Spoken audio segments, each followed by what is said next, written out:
Hello everyone, welcome back to my channel, or if you're watching here on Instagram, welcome. As I shared in my story earlier today, I wanted to share a little more in-depth version of what's been happening the last few years, why I'm in an RV right now, what my intent and goal is of documenting and sharing these things online, and to give you a little bit of a sneak peek as to if you'd be interested in following along on this documentation journey. Um, it's something that I've thought about for a long time. This is a desire that I've had for as long as I have known that living nomadically was a thing. My first introduction to camping and outdoorsy things was in school.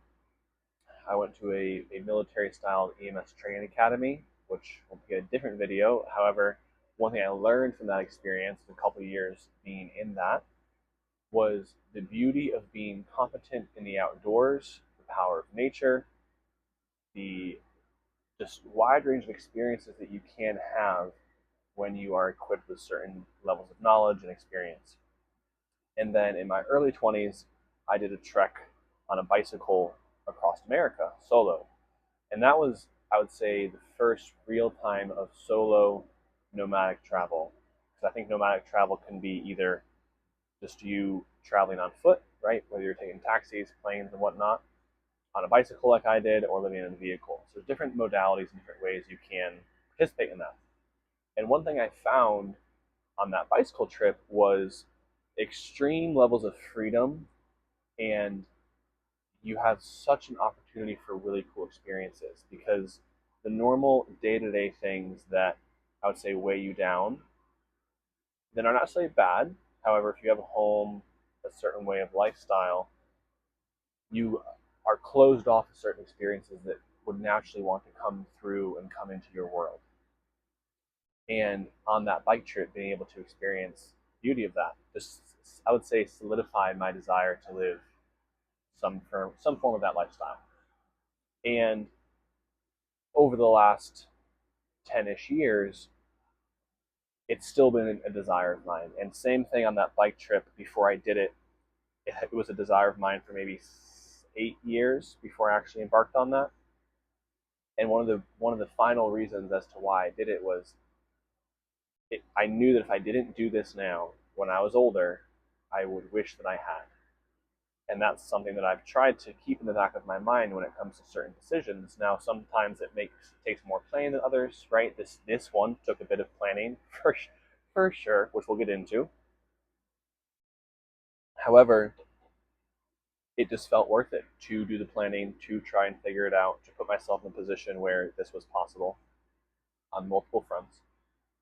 And then over the last 5, 6 years, I took a road trip in this exact same RV with my friend from Alaska to Mexico, and that was again more information for me, kind of solidified even more my desire to live in a van or mobile, at least for a time, to see what it was like.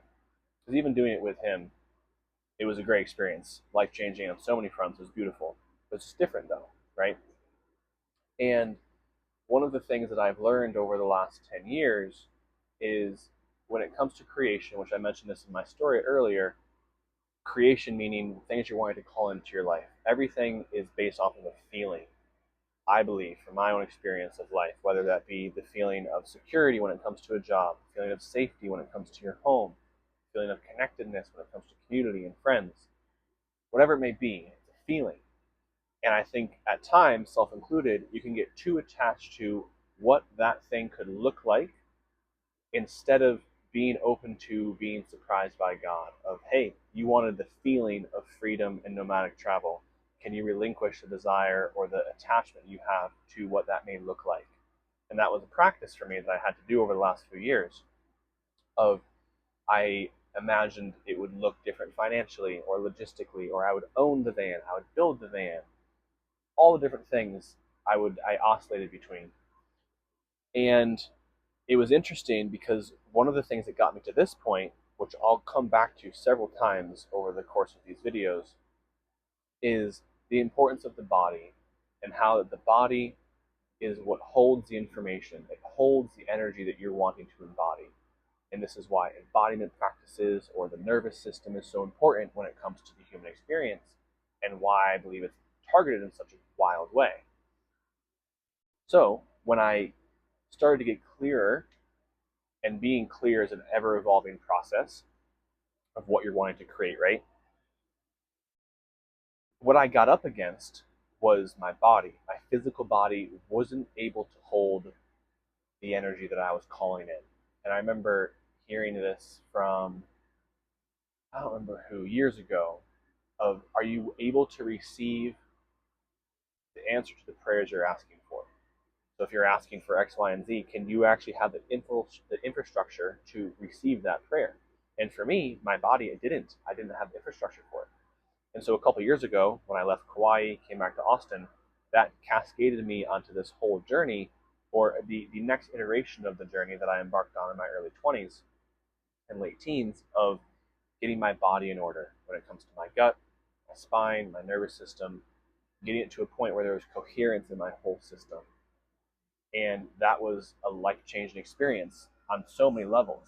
And one of the things that I have realized over the years, as I've talked to different people, shared my story with either friends or strangers, the reaction that I would get from people was not necessarily mixed, but the one through line I would say is that I should share my story, I should talk about it, I should write a book, all the different things. And for me, as a bit of a perfectionist and not always knowing what people would want to see, I found it difficult to know where to start. And so this comes to one of the initial reasons as to why I'm documenting this. Part of this is me figuring out the most effective way to share the things that I've experienced in my life up to this point. I just turned 30 in February, so about 3 decades I've been on this planet. And some of the things that I perceive as very normal, or why wouldn't you do X, Y, and Z, is really not normal. And it could, I think, support and open people's worldview just a little bit. And that is part of my intent of even sharing my story. It's not coming from a place of, I figured something out that everyone should follow, or this is the right way to do things. By far, that is not it, because there's so many things that I've tried and done where if I were to redo them, maybe do them differently. Now, that kind of brings into the conundrum of, if I did things differently, would I be who I am now, right? So I take that with a grain of salt. I would probably do the same thing because of the experience of who I am now. However, if someone can learn from my mistakes or from my life path thus far, it would, I feel like, almost be selfish for me not to share my story. And I realize I have no necessarily not any fear of judgment or shame or what will people think. It's kind of cool when I think about it, and it's been reiterated back to me. That's my first intent of sharing this, and it's on both sides. It's a big part of my path has been deconstruction from the way I was raised. Grew up in a very dogmatic Christian cult, which that's a whole nother story. But that was my initial framework and initial upbringing, was that. And in my early 20s, starting to break out of that and not really having any roadmap or any idea of how to deconstruct. And I was talking to a therapist a few years ago, and she was sharing, just was kind of made me laugh. She's like, honestly, in the therapeutic world, we're still trying to figure out how to help y'all, meaning the people that are coming out of these very dogmatic upbringings. And I was like, cool. And I was like, I'm curious why you say that.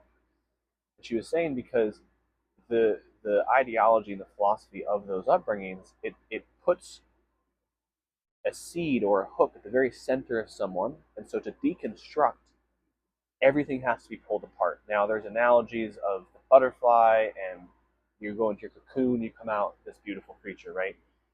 However, I don't think, and I was not prepared for this at all, the level of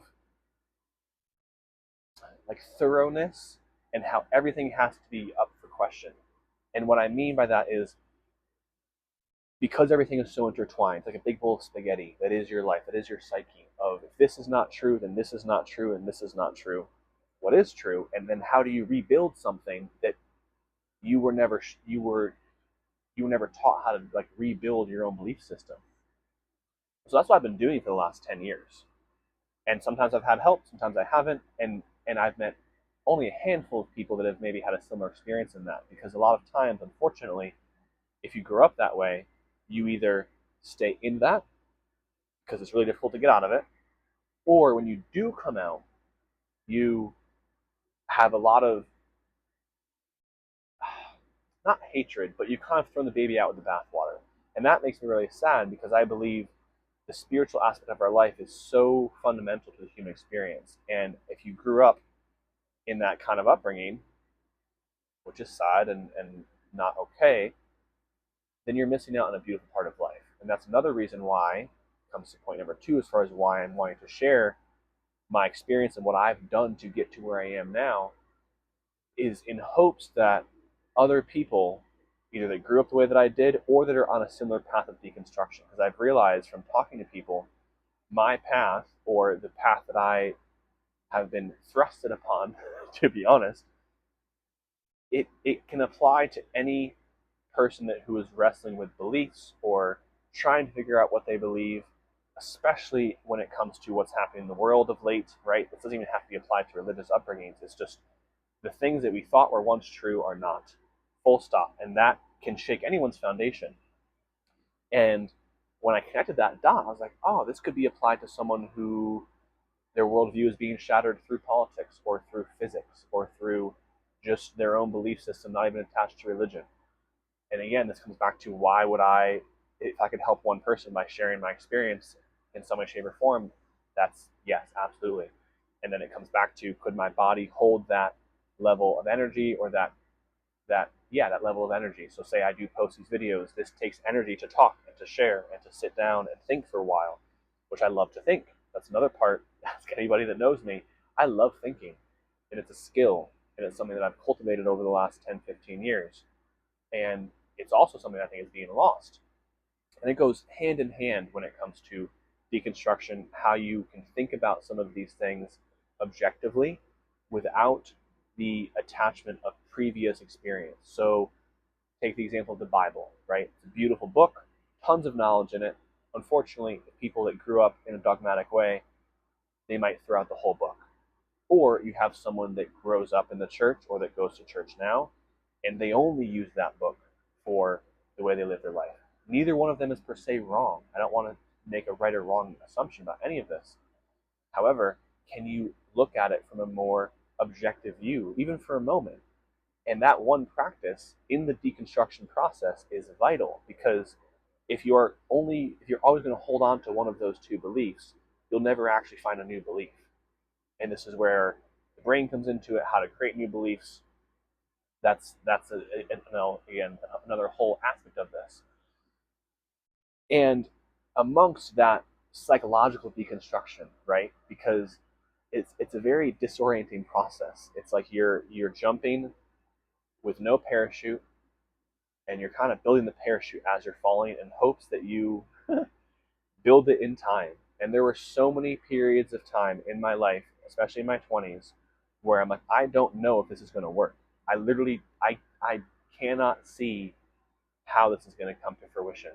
And not even in a physical form, more so like in a psychological belief of, am I going to land somewhere? Did I completely fuck over myself in some way, shape, or form psychologically in this deconstruction process? But but the thing that I kept coming back to is remembering that moment for me. I think I was 22, maybe 21, 22, when I truly started to step into it. 19 is when I started to see behind the curtain a little bit. And once you see something and you make a choice, you really can't go back. There's no backpedaling. Burning the ships, right? You're using that analogy. For those of you who don't know that story, an army gets to the shore of their enemy, and they're outnumbered like 10 to 1. And the commander of the army orders the men to burn the ships. And they're like, why? And the idea is, if you've burned your ships, if you've burned your way back, for whatever reason, you will fight 10 times harder, because you have to make it. You have to get through, or you'll die trying. And they ended up winning that battle. That same idea, psychologically burning the ships of I've seen behind the curtain. In my case, it was behind the curtain of church. Now, I have no judgment towards the church. I believe they're doing the best they can with what they know. And I think they do some good, right? And just like anything, there's a shadow side. And that was a big part of what I started to realize. Carl Jung talks about this, the shadow self, light, the dark, yin, the yang, all the things, right? There's a million different analogies and different teachings you can reference that idea from. But again, applying it in the real world, realizing that the church, from my experience, was so focused on the light, on again the love and the helping people and all the things, where there was a whole underlying shadow side of individuals, of families, of the church as a whole, and we see that in time and time again when it comes to scandals in churches and all the things. And I'm not trying to harp or judge on the church at all. It's just the reality of it, right? And one of the things that I've come to realize over this last decade is you need both. And I've talked about this in the previous video of the importance of range, right? If you have a tree, you only see half of the tree. There's a root system that is just as big, if not bigger, than the tree your eyes can see. And so getting comfortable in the shadow side of yourself is vital and something that I did not see talked about. And even now, I don't think it's talked about enough or even taught of like how do you effectively work with that part of yourself that may not be as beautiful, it may not be as fun to think about, or to even sit with parts of yourself that aren't really enjoyable. One of the things that I remember Jordan Peterson talking about is if you look at someone like Hitler or Stalin or any I don't know what you would call them, not warlord, but people have done horrendous things, right? Where and you're like, how could someone do something like that? That is a testament of the lack of self-discovery you've done about yourself and realizing the true nature of humans, of yourself, and wrestling with that. It's not a fun process. This is not always enjoyable, right? And it's also something that I don't think is even chosen. And what I mean by that is, yes, you choose to do it, but again, once you hop on the yellow brick road, right, or once you hop on that journey, you have to see it to fruition, because as you walk, the path behind you disappears. You're like, there's only forward. And as you're walking that path, you, at least for me, once I was able to deconstruct enough, and I don't know if there was like one moment that's happened, right? There wasn't like one day where I'm like, oh my gosh, now my deconstruction is complete. That's actually not fully true. There kind of was, but I'll get back to that in a minute. There wasn't one day in the sense where I'm done journaling about this, I'm done thinking about certain things, right?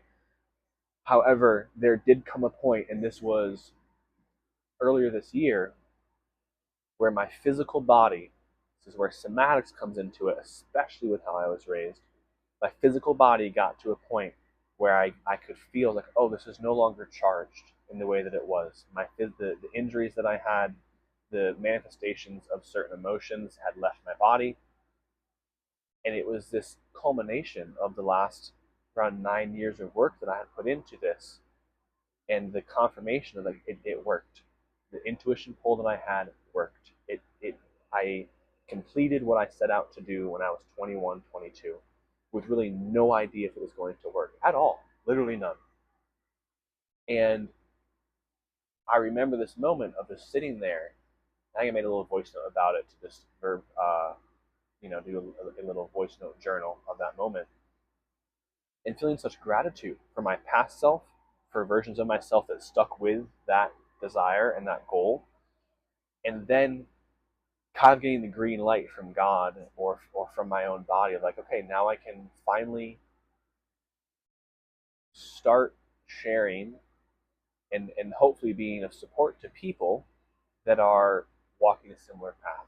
Because that's something, when I was younger, I wanted to be a firefighter. I was on path to be a pastor, get married, have kids, do that whole thing, right? And then all of this happened. And that desire is still there in the sense of wanting to be of service. I think especially as a man, that's a vital part of being human, of to be of service is the goal. Now, that doesn't mean being taken advantage of. That doesn't mean being lowly and poor and this like homeless person on the street serving, right? I think that's what the church depicts service as. It could be. It's giving some form of value to the world. And there was a lot of frustration for me in the most of my 20s of wanting and having a desire to be of service with some of the gifts that I feel like I've been given, and my body not being able to hold it. And this is again, the body holds the information, always has, always will. And this is where I think the body gets targeted so effectively in regards to phones, nervous system, the news, substances, all the things, which we'll talk about that in a later date. So, in that process of deconstruction, getting more in tune with what I would want or what I feel called to do in the world and what lights me up and what I feel passionate about, without the preconceived ideas of what I should do from the church, because that runs really deep, to be honest. And then also getting more in tune with and cultivating the relationship with God, reading the Bible in a whole new light, not through the lens of Christianity or through a pastor, but of what it was designed to be taught as and the energy behind it, right? There's certain books that have an energy, there's an aliveness to it, which if you've ever read the Bible, that book has that. And there's also this freedom that comes from that deconstruction, because say you leave the church or you leave some dogmatic upbringing and you have this hatred towards it, or you have this yeah, like this negative feeling towards it, that energy, like it's still costing you energy, right? It's not neutral. There's not really a thing as neutral. It's either it's negative or it's positive to a certain degree. And there's this freedom of like, wow, yes, it's pretty fucked, pretty wild what happened. Um, and there's so many stories beyond what I just experienced of people that have had crazy upbringings in this kind of world. And then also, I don't remember when I first started thinking about this or having this idea, but I think you kind of get to a point as an adult where it's like, yes, shit happened with you as a child in whatever way, shape, or form. Alchemize it, learn to alchemize it, do something with it, and then kind of grow up. I think if you're a grown up fully and you're still using childhood things as an excuse for why you are the way you are, it's like I've yet to meet someone. This is why I love older people and meeting new people. I've yet to meet someone who hasn't had some crazy shit happen to them. I think that's part of the human experience to a certain degree. It is really how you relate to it, how you respond to it, what you choose to do with it. I know some people that will wallow in that self rumination pity loop forever. And that is sad to me. But who I want to speak to, or who I'm speaking to, are the people that are maybe in that situation that want to get out of it and realize like there is a light at the end of that tunnel. And I think that is honestly the essence of most human experiences across culture is you walk some path, then you turn behind, and who can you help cross that path with more ease, more grace, more enjoyment, and more encouragement of like, hey, some things you have to do solo, right? Initiations, especially spiritual ones, are sometimes solo. There's not really any guidance in certain situations. But realizing there is always guidance at the same time. You know, the quote of the teacher is silent during the test. There has been a lot of tests and initiations that I've had to walk through, and sometimes stumbling through because it's just you're following like this whisper of an idea or just like a glimpse of something. And for me, feeling very thankful for intuition. This is where the body comes into it. Do you know how to listen to your intuition? If you do, what does that look like for you? How do you cultivate it? How do you sabotage it unknowingly or knowingly, right? And it has been such a beautiful revealing, I would say, of I would say a beautiful revealing and coming home to things that I knew as a child. Cliche as that sounds, it's true. And this is where I think in the Bible Jesus talks about you need to become like a child enter the kingdom of heaven. And I see there's some truth to that, right? There's a playfulness and an innocence and a wonder that children have that I believe is not lost. It's only lost if you don't keep it alive in some way, shape, or form. And I get it changes over time. There's things you have to do that you can't still do as your child, right? But understand the essence of what that means. So, getting back to more the present moment, how this RV plays into all of this, right? The last 10 years, and then who I am now in this moment. And there's more side tangents and other big things that I'll touch on that I briefly touched on today. This is something that I wanted to do maybe a decade ago. And seeing and being revealed to myself through the different things I've experienced in life thus far, the flexibility, the spiritual connectedness, the physical freedom that this allots, and realizing that the hesitancy or the I need to have certain things figured out before I start this kind of experience, I realize is actually through past experiences that I've done of you jump and the net will appear. So part of me would wait or thought I had to wait until I had certain things in place to embark on this kind of adventure. And realizing, again, through past experiences, even though this is a bit of a bigger jump for me, right, the lifestyle and the things I'm leaving here in Austin, it feels way more charged. It feels way more connected and equipped to embark on this now. And looking back, I see why I didn't do this when I was 22 or 23 or 25 or even 27. Because there are other things that had to be put in place for me to be able to support the people that I want to support through these videos, through to sharing this experience, to be honest. That's as far as it's kind of come so far. And sharing both sides of it. So yes, there's the spiritual deconstruction, heavy lifting part of it, and there's also the just adventure side of it that I think, especially for young men, I've learned over the years is vitally important. And you'll hear me talk about that time and time again of the masculine side of this, where doing something like this, where it's a little bit dangerous, it's you're a little bit uncertain about things, you're putting yourself in a position where you have to figure it out. There are certain things in place right now that I do not know how it's going to work out. I literally don't. I would be lying to you if I said that I did. I want to be upfront about that because I even experienced when I would see people living in a van or an RV, you have this assumption that they have a ton of money or they have all the things figured out or they know exactly what's going to happen. I'm telling you right now, I don't have some of those things figured out. However, that is part of the experience I've found, at least for me. That is part of what turns certain circuits on in my brain to solve that problem. And I remember Jordan Peterson talked about this on a in a neuroplasticity way, where if you try and solve the problem before you're in that problem, your brain literally can't figure it out. So it's like if I tried to solve certain situations that I'm now facing in this RV when I was home with my house, a job, all the things, right? My brain would be like, well, we don't need to solve that. We don't actually need to figure out how to fill in the blank, right? And now that I'm in this RV with all of the belongings that I'll use for the next however long and my cat and about to take off in a few days, my brain is firing different neurons. It's functioning differently. And this is true back to when you're a child, right? How your brain develops. At a certain point, your brain kind of snips neurons and things you don't need anymore. So as I'm leaving Austin and as I've gotten rid of things and sold things and put stuff in storage and all the things, right? There are certain neural pathways that are done being used that I'm not using anymore. I don't need to. They're obsolete.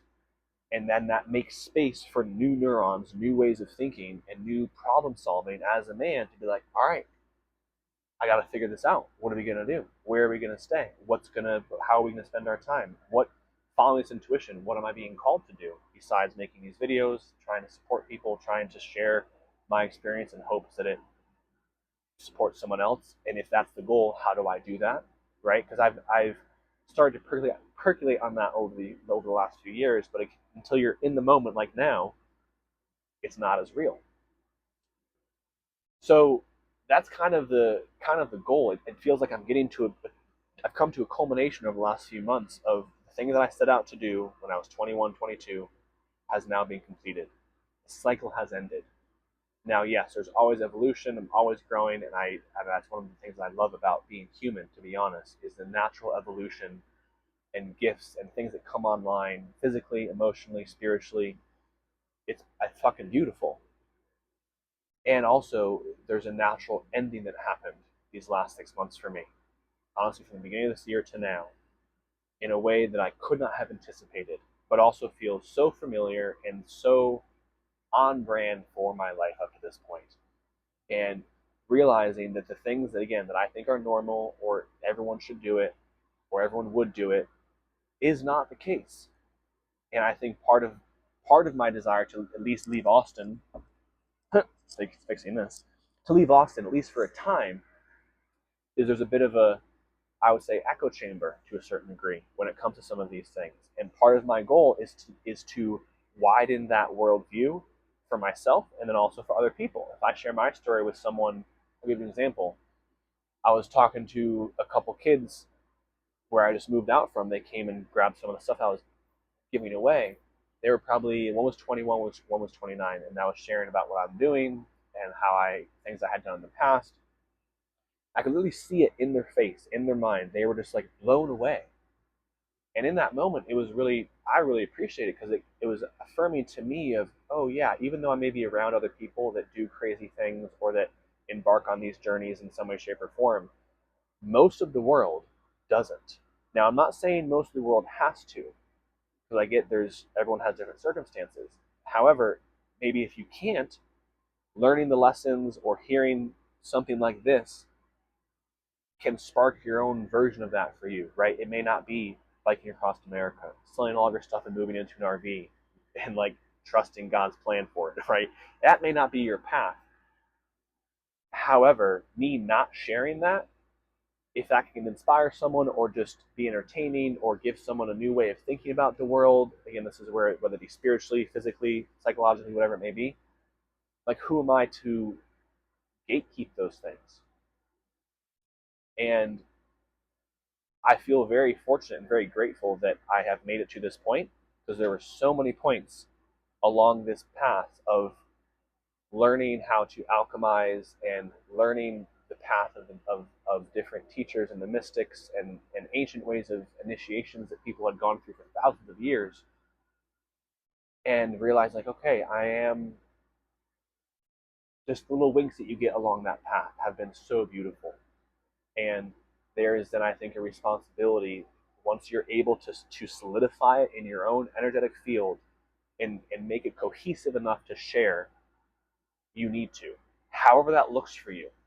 This is how it looks for me right now. That could change in a year, in a month, I don't know. That could look like being a parent. That could look like running a business, being a CEO, being the president, whatever it may be. But once you have solidified that, again, I think there's a responsibility. And that's, again, back to what I said at the beginning. Part of this is me figuring out what that looks like to effectively share my experience. Because it's kind of crazy. Even when someone reflects back to me stuff that I've done, or things that I grew up doing, or things that I want to do, or things that I'm currently doing, I can see it in their face like, you're crazy. And I'm like, really? And part of my hope in sharing this is to find other people that can push my edge in this world, in this, not living this way, but just that think this way.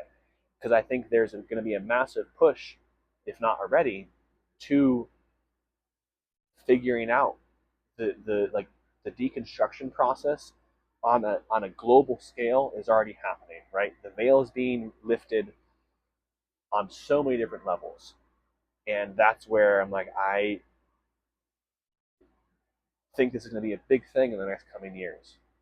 And we're going to need all the people, like all hands on deck, in my opinion, in the best way. I think this should be fun. That's another part of what I want to try to emulate is it doesn't always have to be this tumultuous drudgery, like hard process. Sometimes it is, and sometimes it's pretty messy.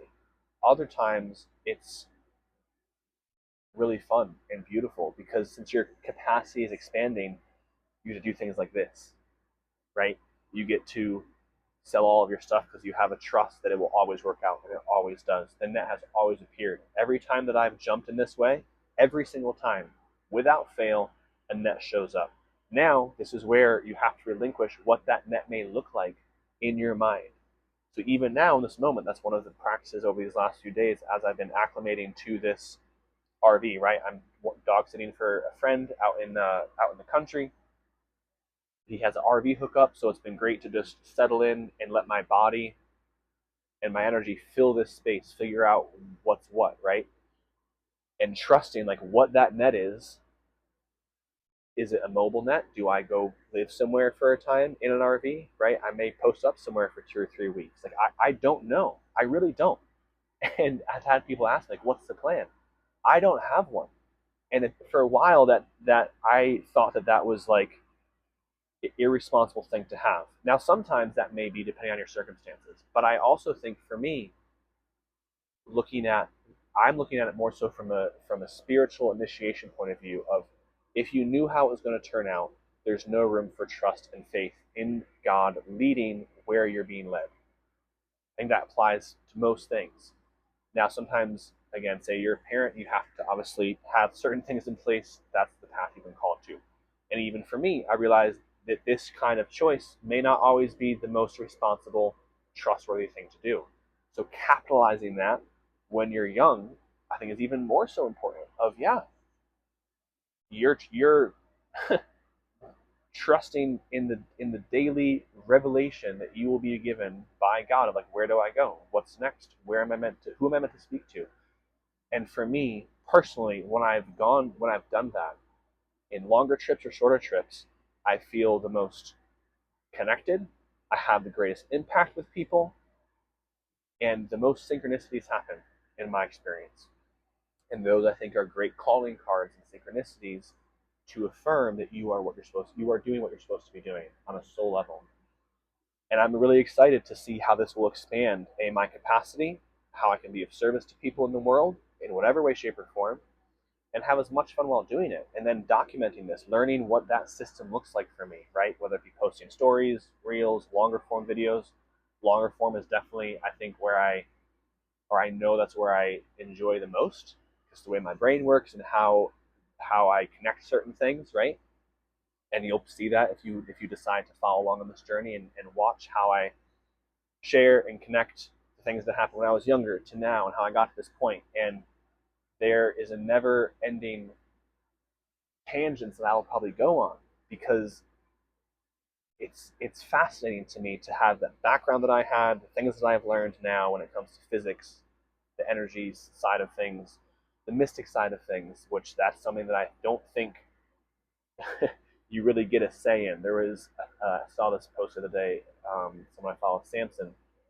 He was like, in the mystic world, you don't like the initiation that happens. You kind of like get stomped into. It's like a gang initiation, and I think that's true. Life sometimes hits you in a way where you're like, this is now happening, and being on the other side of that as much as you can, right? There's always more initiations that you go through, and that's the beauty of life. You're like, holy fuck, that just happened. But can you move through those initiations with the tools you cultivated from the previous one, right? You have different practices that you cultivate in life, right? Whether that be journaling, breath work, movement, food, human connection, solo time, your time with God, all of it. Like those are tools in your tool belt that are meant to be used at any moment. And I think the ability in which you have to use those tools with precision and accuracy in those moments is a reflection of how proficient you are with that tool. So if you say you have, you're good around people that trigger you, and then you're in a situation where you lose your shit, it's like, well, you still have some work to do. And that's the beauty of this, right? There's never a finish line. That is something that I learned years ago. Like it really is the journey. There's just no destination. And I've been trying to remember that even for this experience is there is no point where I'm like, oh, now I figured it all out. It's like, this is part of it. You're like, I'm gonna see if this works. Like, or not even see if it works. I'm gonna make it work. right? Make a decision and make it the right one by default. And then if you need to be redirected, redirect. There was an officer that gave me this piece of advice when I was 19. He was like, if you view your life like a train track, you're in the train. Your direction can't be moved if you're not moving. So at least pick something, move in some direction. And then if you're going on that right path, you'll continue. If you need to be moved, you'll be moved. And that is also how I'm moving into this part of my life right now, where I'm like, okay, God, if this is not what I'm supposed to be doing, show me so clearly that I can't ignore it. And if not, I'm going to keep going with the ideas and information and the dreams and intuition hits that I have about what is coming for me and why I am doing this, which I just shared some of those reasons. So that's all I got for now, I think. I could probably talk for hours, which I want to make sure I'm staying somewhat concise. Follow along if you want to. If you know someone that you think would benefit from me sharing these things and this experience, please share it.